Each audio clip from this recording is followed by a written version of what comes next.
ئێمە حکومەتێکمان نییە تا هێزی ئۆپۆزیسیۆن لە بەرامبەریدا هەبێ. ئەمە فاکتێکی مهمەکە لەی شوێنێکی دنیاە نییە، لە هەموو شوێنێکی دنیاە حکومەتێکەیە.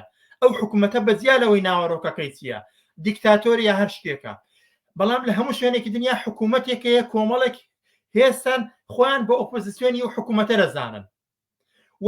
حکومەت شکی بەدەستە، حکومەت داهاتی بەدەستە، حکومەت جەیشی بەدەستە، حکومەت یاسای بەدەستە، حکومەت دادگای بەدەستە، حکومەت هەموو شتێکی بەدەستە. هێز ئۆپۆزیسیۆنەکان دێن لە بەرامبەر و حکومەتەدا بەرنامەی خۆیان دەخەنە ڕوو بۆ خەڵک و بانگەوازی خەڵک دەکەن بۆ ئەوەی حکومەتە وەلا بنێن یا خۆیان بەشێک ببنە لە حکومەت بۆ ئاڵوگۆڕ دێنەمە دەکەن. لە کوردستاندا شکیلە و بابەتە بوونی نییە. لە کوردستاندا ئەوەی کە هەیە دەسەڵاتی حیزب بوونی هەیە، دەسەڵاتی حیزب بوونی هەیە، نەک حکومەت. لە هەرێمی کوردستاندا پەرلەمان و حکومەت کرێچی حکومەتن بە پێچەوانەوە. لە هەموو شوێنێکی دنیا ئەحزاب پارە لە هین وەردەگرێت، لە حکومەت وەردەگرێت یا بودجێ هەیە. لە کوردستاندا بەعکسەوە حکومەت و پەرلەمان ئەتوانن دایخەن، ئەتوانن داهینە بەدەستیەوە بگرن و هیچ نین دوو مەقاشن بەرەسی حیزبەکانەوە. ئەوەی خەریکە مقدرات و بڕیاری سیاسی، بڕیاری ئابووری، بڕیاری ژیانی ڕۆژانەی خەڵک لە کوردستاندا خەریکە دەباتە ڕێوە دوو دەسەڵاتی دیاریکراون لە دوو زۆنی دیاریکراودا. ئۆپۆزیسیۆنە بێ لەو حەقیقەتە تێبگات ئەگەر خۆیان بە ئۆپۆزیسیۆن دەزان. ینی بۆ نمونە هەر بەڕاستی نەوەی نوێ یان لاهور شێخ زەنجی یا هەر کامێک لەو لستانەی کە پێکاتون لە ئێستادا لە ڕێگەی هەڵبژاردنەوە دەتوانن یەکێتی و پارتی لابان.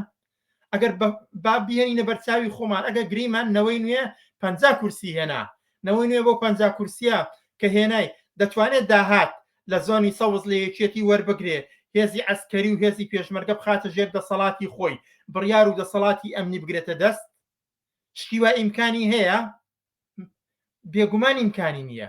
و لە منتیقەی زۆنی زەردیش بە هەمان شێوەیە هێزێک دەتوانێت زاخۆ و دوهۆک و هەولێر لە ڕێگەی هەڵبژاردنەوە لە پارتی بستێنێ.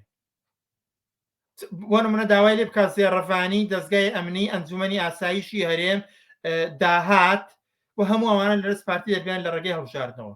بەڕاستی شتیوا ئیمکانی هەیە لە کۆمەڵگەی کوردستاندا نییە. تەنانەت ئێمە ئەزموونیشمان هەیە لەو بارەیەوە. ئێمە لە هەڵبژاردننی ساڵی 2009 بزوتنەوەی گۆڕان لە زۆنی سەوزدا زۆرترین کورسی بەدەستێنا، 24 کورسی بەدەستێنان، یەکێتی وابزام 18 هێنا. بەڵام تۆ تەماشایکە پۆستیاندا پێیان بەڵام دەسەڵاتیان نەدا پێیان. هێزی پێشمەرگ خۆ نەچون حکومەت نە بڕیاری سیاسی کەوتە هیچ بڕیارێکی سیاسی نەکەوتە دەست گۆڕان، داهاتی ئەم زۆنە نەکەوتە دەستی گۆڕان، بڕیاری ئەمنی نەکەوتە دەستی گۆڕان. ئەنی وەکو ئەزمموی شەمانە